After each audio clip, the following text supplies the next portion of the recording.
کا مریض ہوگا تو چربی سے فری غذا، ابلی ہوئی غذا. تو آپ دیکھیں کہ مریضوں کی جو غذائیں ہوتی ہیں نا وہ کڑوی ہوتی ہیں، ابلی ہوئی، بے ذائقہ، اس طرح کی ہوتی ہیں. یہ جہنم میں چلا گیا، اب اس کو وہاں پر غذا ملے گی. کیسی غذا؟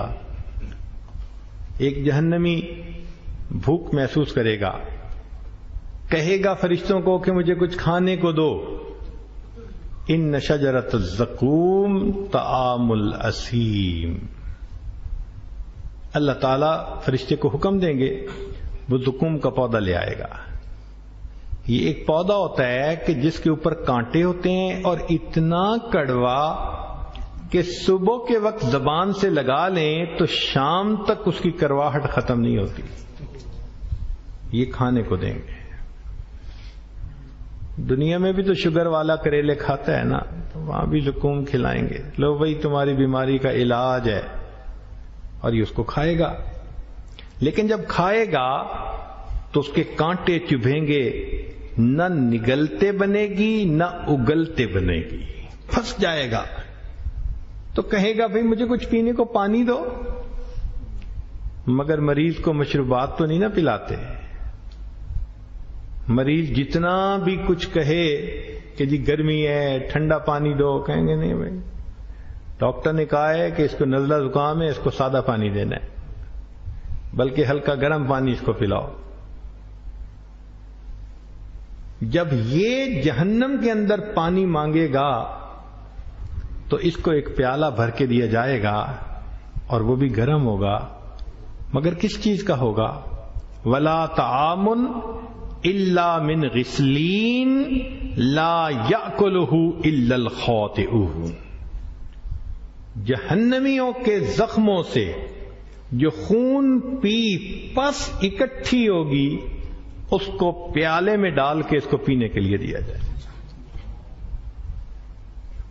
زخم کھول دو نا جس میں پس ہو تو قریب بیٹھا نہیں جاتا، اتنی بو ہوتی ہے. کیسے کوئی پیے گا؟ اللہ حیران ہوتے ہیں. اور وہ اتنا گرم ہوگا، غسلین اتنی گرم ہوگی، انسان کے پیٹ میں جائے گی اور ساری آنتیں کٹ کے پخانے کے رستے باہر نکل جائیں گی. پھر اس کو بھوک لگے گی، پھر ایک نیا سائیکل شروع ہوگا، پھر زقوم کھائے گا، پھر غسلین پیے گا، پھر آنتیں کٹیں گی، پھر ٹھیک ہو جائے گا. یہ سائیکل چلتا رہے گا، چلتا رہے گا. یہ اس کا قبر کے اندر کھانا ہوگا.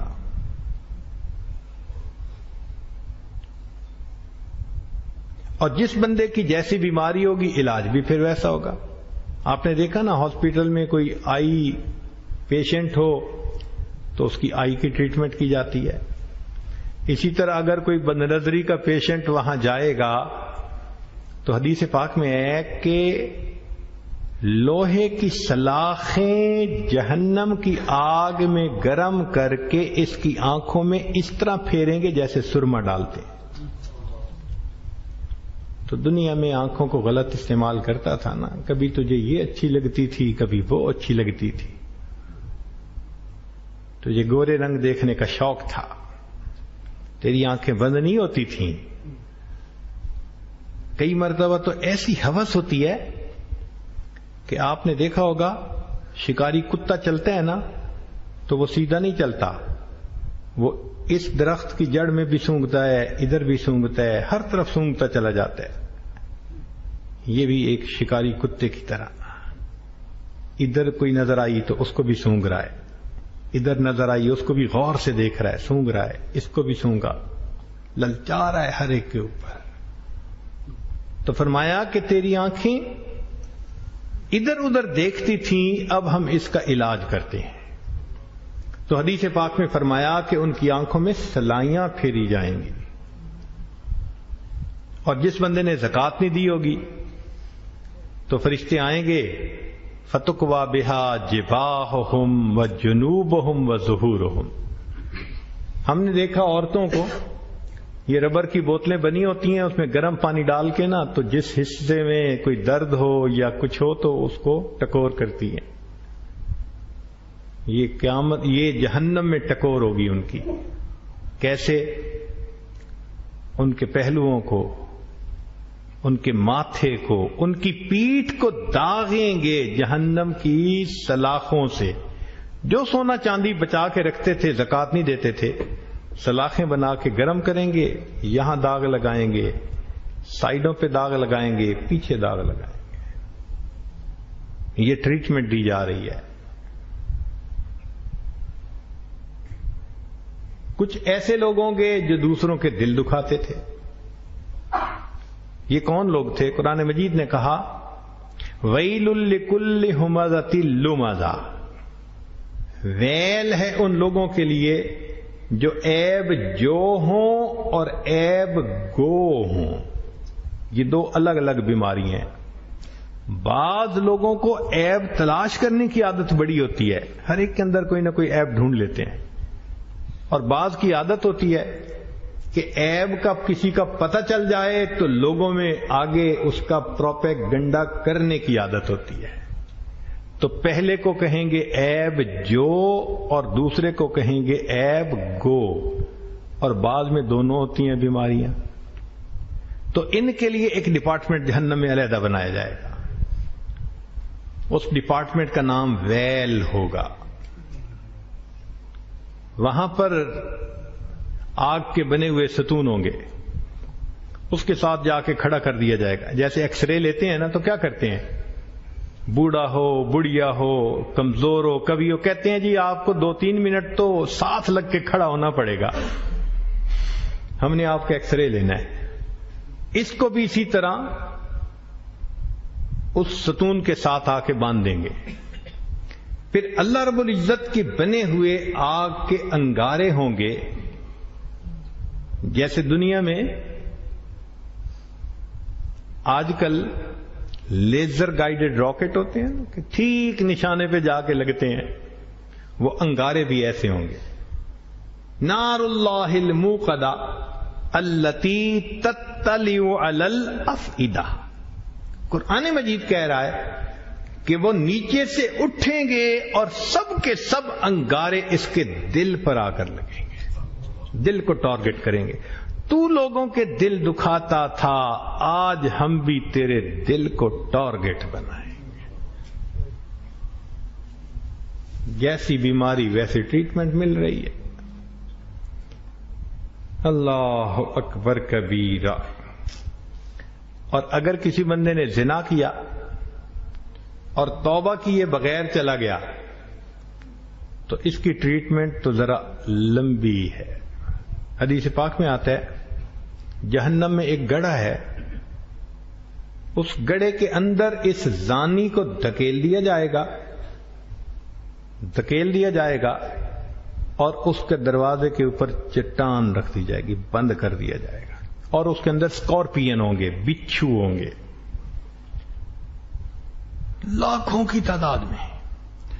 اور وہ بچھو اس بندے کے جسم پر اس طرح چڑھ جائیں گے جیسے شہد کے چھتے پر شہد کی مکھیاں چڑھ جاتی ہیں. اور اتنے بچھو ایک وقت میں اس کو ڈسیں گے، اتنی درد ہوگی. کیوں؟ اللہ فرمائیں گے تو نے ایسا گناہ کیا تھا کہ تیرے جسم کے انگ انگ نے مزے لوٹے تھے، اب دوائی بھی ہمیں انگ انگ میں سیل لیول پہ پہنچانی پڑے. ایک شہد کی مکھی ڈس لے تو تکلیف ہم سے برداشت نہیں ہوتی، اتنے بچھو ایک وقت میں کاٹیں گے تو کیا ہوگا؟ اب تو گھبرا کہ یہ کہتے ہیں کہ مر جائیں گے، مر کے بھی چین نہ پایا تو کدھر جائیں گے.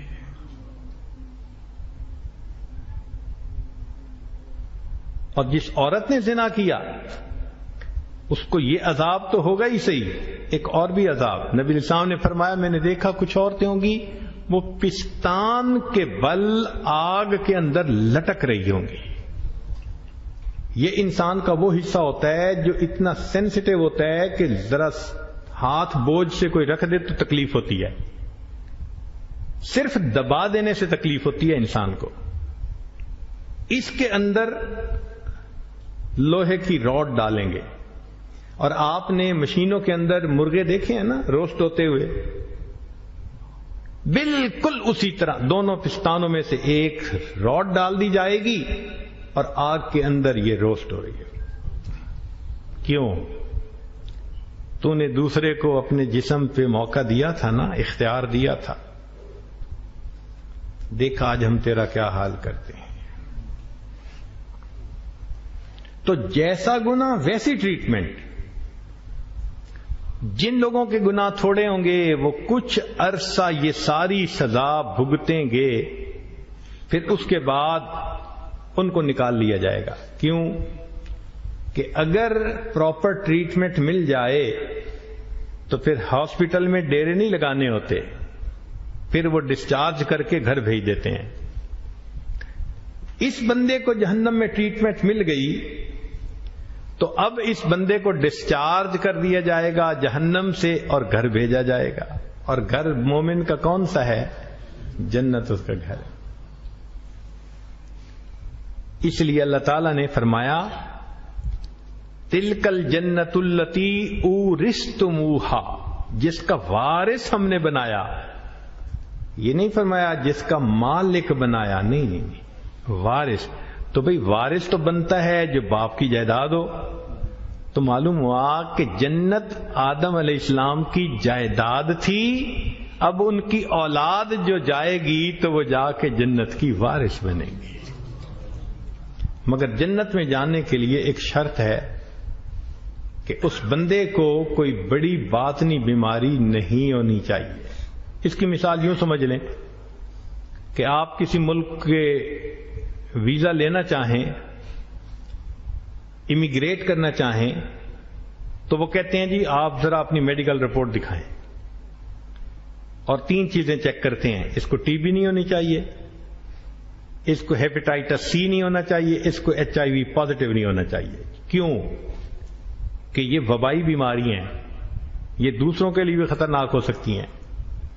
ہمارے ایک ساتھی انجینئر تھے، بڑا خوش ہو کے انہوں نے مجھے بتایا کہ جی دبئی میں فلاں ٹیلی فون کی کمپنی میں میری اتنی اچھی جاب لگ گئی، فرنج بینیفٹس ہیں، فلاں ہے، یہ ہے، وہ ہے. ہم نے دعائیں دیں. تیسرے دن روتے ہوئے فون آیا، حضرت وہ میڈیکل رپورٹ کروانے گیا تو ہیپیٹائٹس سی ڈائگنوز ہو گئے. انہوں نے ریجیکٹ کر دیا.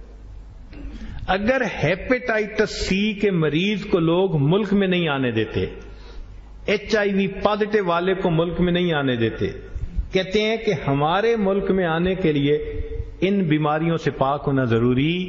اللہ رب العزت نے بھی شرط لگا دی کہ جنت میرے پاکیزہ بندوں کی جگہ ہے، تم باطنی بیماریوں کو لے کے جنت میں داخل نہیں ہو سکتے، تمہیں ان کا علاج کرنا ہی پڑے گا.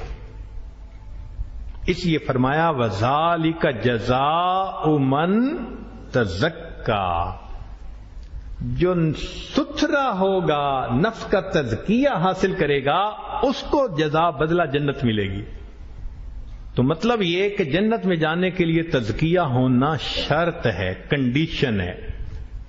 اب 2 طریقے ہیں، یا تو دنیا میں اپنے اختیار سے، سہولت سے سنت کی اتباع کر کے، ذکر کی کثرت کر کے، اللہ والوں کی صحبت اختیار کر کے اپنا تزکیہ کر لیں اور سدھائے ہوئے جانور کی طرح مومن بن کے زندگی گزاریں.